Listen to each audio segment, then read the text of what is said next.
بسم اللہ الرحمن الرحیم۔ شروع اللہ کا نام لے کر جو بڑا مہربان نہایت رحم والا ہے۔ اس کے بعد میں تقریر و بیان کے لیے ہمارے بیچ بہت ہی قابل عالم دین حضرت مولانا آفتاب اظہر صدیقی صاحب کو دعوت اسٹیج دینا چاہوں گا کہ حضرت تشریف لے آئیں اور اپنی قیمتی کلمات سے، اپنی قیمتی بیانات سے ہم سامعین کو مستفیض فرمائیں۔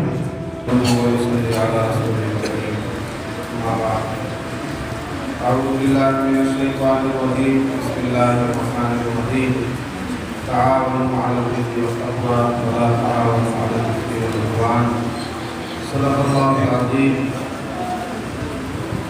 قال رسول اللہ صلی اللہ علیہ وسلم: لا یؤمن احدکم حتی اکون احب الیہ من والدہ وولدہ والناس اجمعین، او کما قال علیہ الصلاۃ والتسلیم۔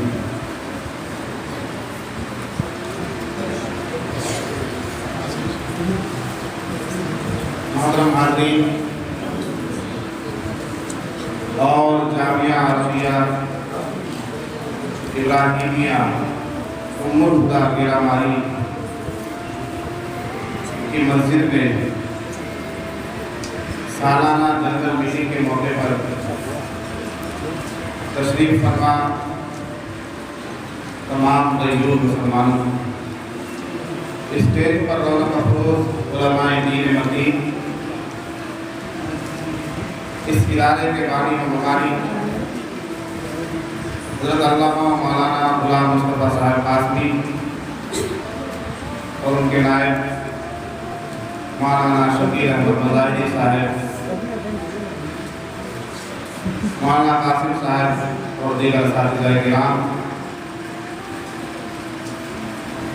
ندی کے اس پار سے اس پار سے تشریف لائے ہوئے مہمانان اعظام،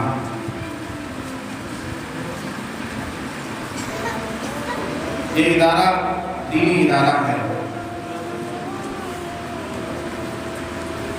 یعنی دین کی نسبت پر، دین کی بنیاد پر اس ادارے کی بنیاد رکھی گئی ہے، جس کا نام جامعہ ابراہیمیہ ام الہدیٰ رکھا ہے۔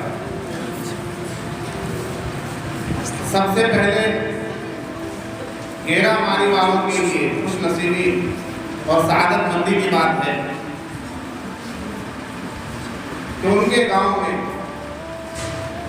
اس ادارے کا قیام عمل میں آیا۔ اس کے بعد پورے علاقے، پورے چھترگاچھ، رائے پور، بلکہ کوٹیا بلاک کے تمام مسلمانوں کے لیے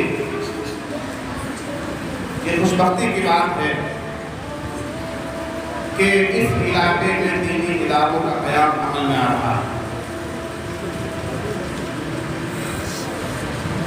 زمین کے اس حصے سے بہتر اور زمین کے اس خطے سے اچھا کون سا خطہ ہوگا جہاں صرف اور صرف قال اللہ و قال الرسول کی صداؤں کے بلند کرنے کے لیے کسی ادارے، کسی عمارت، کسی تعمیر کا عمل انجام دیا جا رہا ہے۔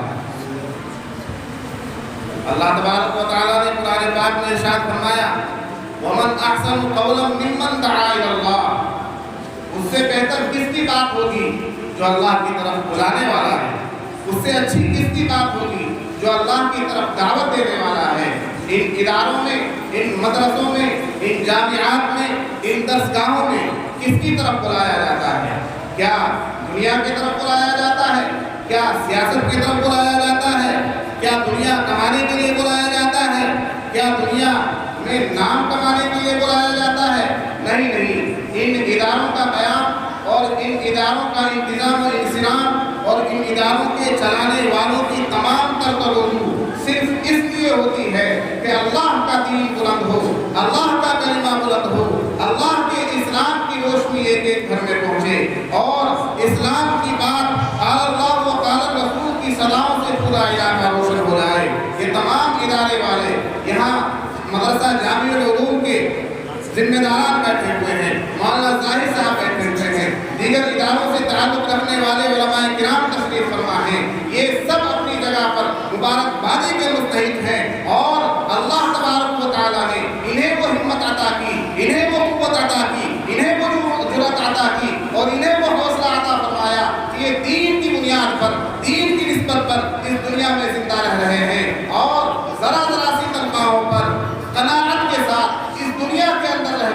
دنیا سے لاپرواہ ہو کر، دنیا سے بے پرواہ ہو کر، دنیا سے غافل ہو کر اللہ کے دین کے لیے اپنی زندگی کو وقف کیے ہوئے ہیں۔ اس سے بہتر کون سی بات ہو سکتی ہے؟ آج جو یہ دنیا قائم ہے، آج جو دنیا کا نظام چل رہا ہے اور دنیا کا جو سارا سسٹم ہم دیکھ رہے ہیں، آج جو سورج نکل رہا ہے اور ڈوب رہا ہے، آج جو رات ہو رہی ہے اور دن نکل رہا ہے، آج جو دنیا کے اندر بارشیں برس رہی ہیں اور دنیا کے اندر اللہ تبارک و تعالیٰ کے انعامات کی برسات ہو رہی ہے، آج جو چرندوں کو، پرندوں کو، درندوں کو اور تمام حیوانوں کو، اشرف المخلوقات کو روزی دی جا رہی ہے، ان تمام چیزوں کی اور اللہ تبارک و تعالیٰ کے ان انعامات کے برسنے کی وجہ یہ ہے کہ اس دنیا کے اندر دین زندہ ہے، اور دین اس لیے زندہ ہے کہ دین کے یہ ادارے زندہ ہیں، دین کے یہ ادارے قائم ہیں، اور انشاءاللہ قیامت تک یہ ادارے قائم ہوتے رہیں گے، اور قیامت تک اللہ کے دین کی آواز بلند ہوتی رہے گی، اللہ کا کلمہ بلند ہوتا رہے گا، اسلام کا کلمہ بلند ہوتا رہے گا۔ کتنی ہی سازشیں ہوں، کتنی ہی اسلام مخالف کوششیں کی جائیں اور اسلام کے اعداء، اسلام کے دشمن اسلام کو مٹانے کے لیے، اسلام کے نام کو مٹانے کے لیے دن رات ایک کر دیں، لیکن ان کی کوششوں سے کچھ ہونے والا نہیں، ان کی سازشوں سے کچھ ہونے والا نہیں۔ ان اعداء اسلام کی سازشیں اور ان دشمنان اسلام کی کوششیں اور ان کے بڑے بڑے حلبے، یہ سب کے سب مکڑیوں کے جالوں کی طرح ہے جن کی کوئی حیثیت نہیں ہے۔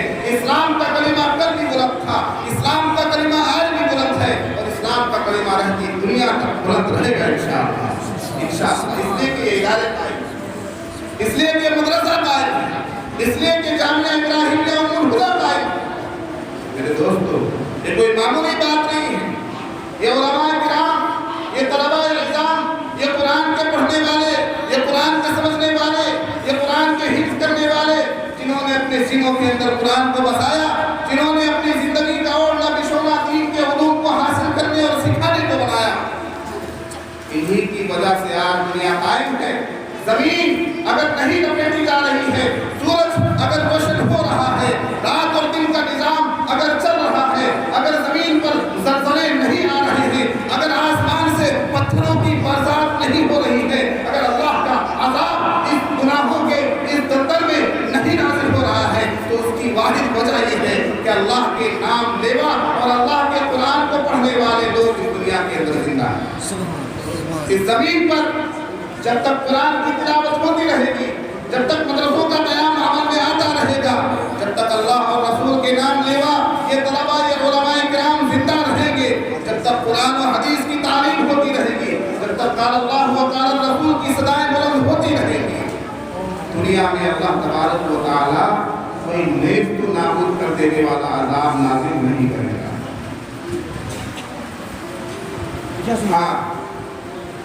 کچھ وقفے کے بعد اللہ تبارک و تعالیٰ اپنی قہاری، اپنی جباری میں نظارہ دکھاتا ہے،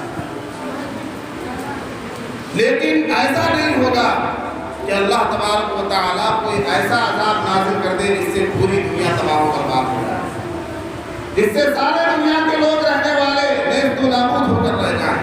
ایسا نہیں ہوگا، اس لیے کہ جہاں اس خدا کی زمین پر بے شمار لوگ اللہ کی نافرمانی میں زندگی گزار رہے ہیں، اللہ کے باغی بنے ہوئے ہیں، دین کے باغی بنے ہوئے ہیں، اسی دھرتی پر، اسی زمین پر، اسی آسمان کے نیچے چھوٹے چھوٹے معصوم بچے صبح سحری کے وقت فجر سے پہلے جاگ جاتے ہیں، اور وہ جاگ کر اللہ کا کلام پڑھتے ہیں، قرآن کی تلاوت کرتے ہیں۔ یہ چھوٹے چھوٹے بچے گھر میں جن کے اٹھنے کا وقت 10 بجے ہوا کرتا ہے، ان مدرسوں میں آ کر انہیں صبح 3 بجے 4 بجے اٹھا دیا جاتا ہے، اور 3 بجے اٹھ کر وہ چھوٹا سا معصوم بچہ، 10 سال کا بچہ، 12 سال کا بچہ اللہ کے کلام کو سب سے پہلے پڑھتا ہے، اللہ کے قرآن کی تلاوت کرتا ہے۔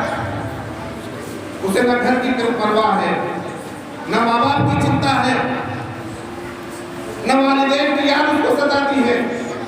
وہ صبح سویرے اٹھ کر سب سے پہلے اللہ کے کلام کو دیکھتا ہے اور پڑھتا ہے۔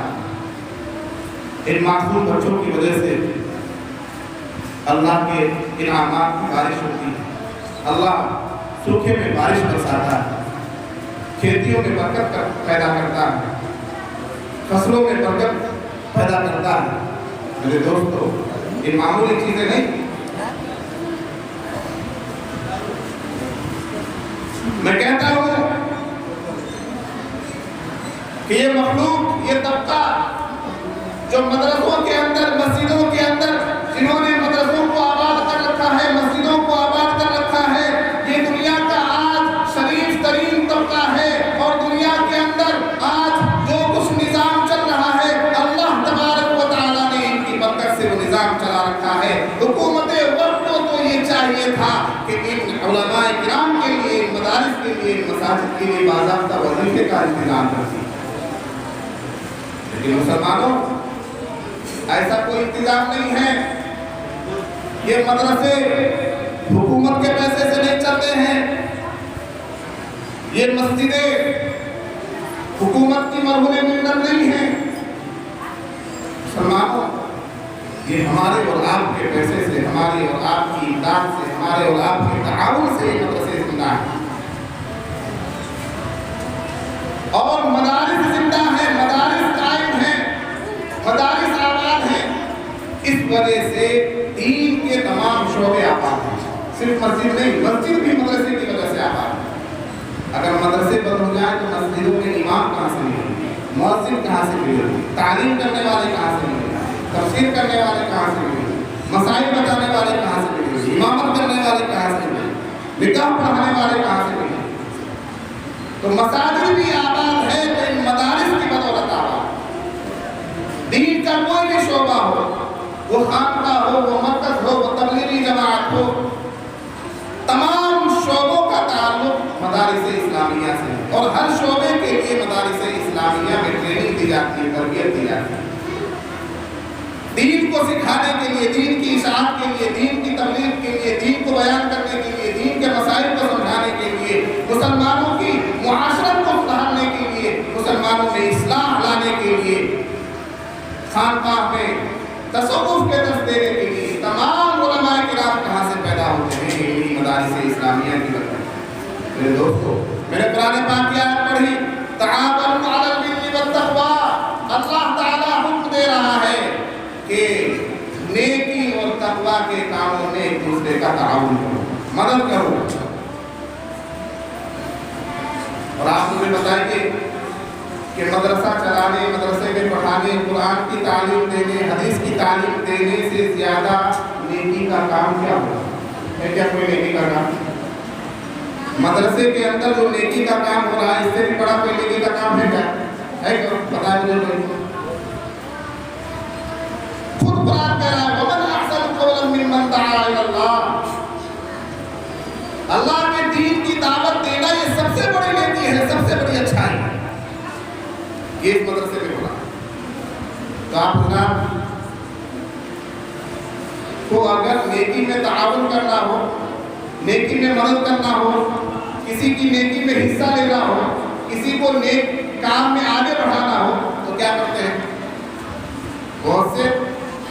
بہت سے ذریعے ہیں نیکی میں مدد کرنے کے، بہت سے طریقے ہیں جو آپ اپنا سکتے ہیں۔ کسی غریب کی مدد کر دی، کسی بھوکے کو کھانا کھلا دیا، کسی ننگے کو کپڑا پہنا دیا، کسی غریب کی غربت دور کر دی، کسی محتاج کی محتاجی دور کر دی، کوئی پریشان حال تھا اس کی پریشانی دور کر دی، کوئی دکھ مصیبت میں تھا، چار الفاظ اس کے ساتھ دکھ اور غم کے بانٹ لیے، اس کا غم بلند کر دیا۔ یہ سارے کام ہیں نیکی کے، نیکی میں مدد کرنے۔ کوئی آپ سے کچھ مدد مانگ رہا ہے، سامان اٹھا کر مانگ رہا ہے، سامان اٹھا دیا۔ کوئی راستہ معلوم کر رہا ہے، اس کو راستہ بتا دیا۔ راستے میں کوئی غلط چیز پڑی ہوئی ہے، تکلیف دینے والی چیز پڑی ہوئی ہے، اینٹا ہے، پتھر ہے، کانٹا ہے، اس کو ہٹا دیا۔ یہ سب کام نیکی میں مدد کرنے کے۔ لیکن سب سے بڑا نیکی میں تعاون اور نیکی میں مدد کرنا کیا ہے کہ مدارس اسلامیہ میں آپ تعاون کریں۔ جو لوگ مدرسے میں نیکی کا کام کر رہے ہیں، ان کام کرنے والوں کے کاموں کو مضبوط بنائیں، ان میں حصہ لیں۔ تو یہ ہے کہ آپ نے سب سے بڑی نیکی میں حصہ لیا۔ اور مشہور ہے الدال علی الخیر کفاعلہ، نیکی کی طرف رہنمائی کرنے والا بھی ایسا ہی ہے کہ جیسا نیکی کرنے والا۔ خیر کا کام کرنے والا، آپ نے کسی کو بتا دیا کہ بھائی جامعہ ابراہیم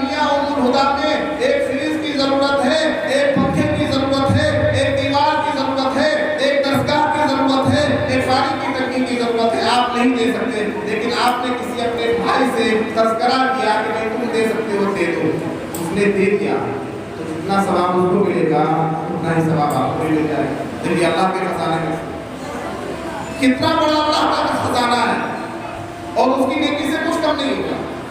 جس نے دیا ہے اس کو پوری پوری نیکی ملے گی، لیکن اتنی ہی نیکی آپ کو بھی مل جائے گی کہ آپ نے اس کو راستہ بتایا، آپ نے اس کی رہنمائی کی۔ تو میرے دوستو، ان مدرسوں کی جہاں تک ہو سکے امداد کرنی چاہیے، جہاں تک ہو سکے ان کی حوصلہ افزائی کرنی چاہیے۔ جب یہ مدرسہ قائم ہوا اور مدرسے کی بنیاد رکھی گئی، میں جانتا ہوں کہ بادشاہی زندگی گزارنے والا یہ انسان، بادشاہی زندگی گزارنے والی یہ شخصیت مولانا غلام مصطفیٰ صاحب کشن گنج میں رہتے تھے۔ کیا ان کی شان بان تھی، کیا ٹھاٹ تھی، اور ہر جگہ پہنچتے تھے، استقبال کے لیے مجلس میں رضایا کرتی تھی۔ لیکن میں نے اس بادشاہ صفت انسان کو دیکھا، اس مدرسے کی بنیاد رکھنے کے بعد در در کی ٹھوکریں کھانے پر مجبور ہوئے، کس کے پاس نہیں پہنچے، ایک چھوٹے سے چھوٹے آدمی کے پاس پہنچے اور انہوں نے جا کر اس سے مطالبہ کیا کہ میں نے اللہ کے دین کے لیے ایک ادارے کا قیام کیا ہے، آپ بھی اس میں ذرا حصہ لے لیں۔ کیا ضرورت تھی؟ لیکن اللہ کے لیے، اللہ کے دین کے لیے بڑی آن بان شان ٹھاٹ باٹ سے زندگی گزر رہی تھی۔ ایک ادارے میں پڑھا رہے تھے، الحمدللہ بہترین مفقہ ہیں، تمام جلسوں میں بلائے جاتے ہیں، کسی چیز کی کوئی کمی نہیں، لیکن اپنی جیب خاص سے لگا کر، اپنے گھر سے لگا کر انہوں نے اللہ کے دین کے لیے ایک ادارہ قائم کیا، گھر گھر، جس سے کوئی واسطہ مطلب نہیں، جس سے کوئی شناسائی نہیں، جس سے کوئی امید نہیں، اس کے پاس بھی گئے۔ کس لیے؟ اللہ کے دین کی۔ میرے دوستو، مدرسہ چلانا کوئی معمولی بات نہیں، مکتب چلانا، دین کا ادارہ چلانا کوئی معمولی بات نہیں۔ رکھ کر بتاؤ 10 بچوں کو اپنے گھر میں پوری زندگی کھانا کھلاؤ، پتہ لگ جائے گا۔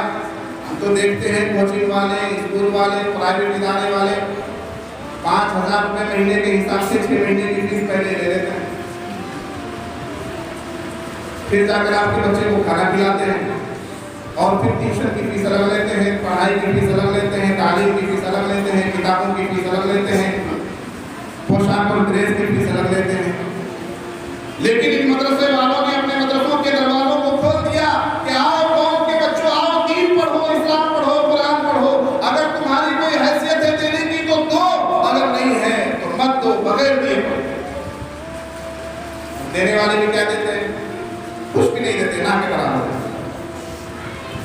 حالانکہ مسلمانوں کو اپنے مال کا سب سے زیادہ حصہ ان دین کے کاموں میں خرچ کرنا چاہیے، مسجد میں خرچ کرنا چاہیے، مدرسے میں خرچ کرنا چاہیے، اللہ کے دین کی اشاعت کے لیے خرچ کرنا چاہیے، قرآن کی تبلیغ اور اشاعت کے لیے خرچ کرنا چاہیے۔ اس لیے کہ مسلمانوں کا سب سے بڑا سرمایہ، مسلمانوں کا سب سے بڑا اثاثہ، مسلمانوں کی سب سے بڑی دولت یہ دین ہے، دین ہے، دین ہے، دنیا نہیں ہے۔ سب سے بڑی دولت دین ہے۔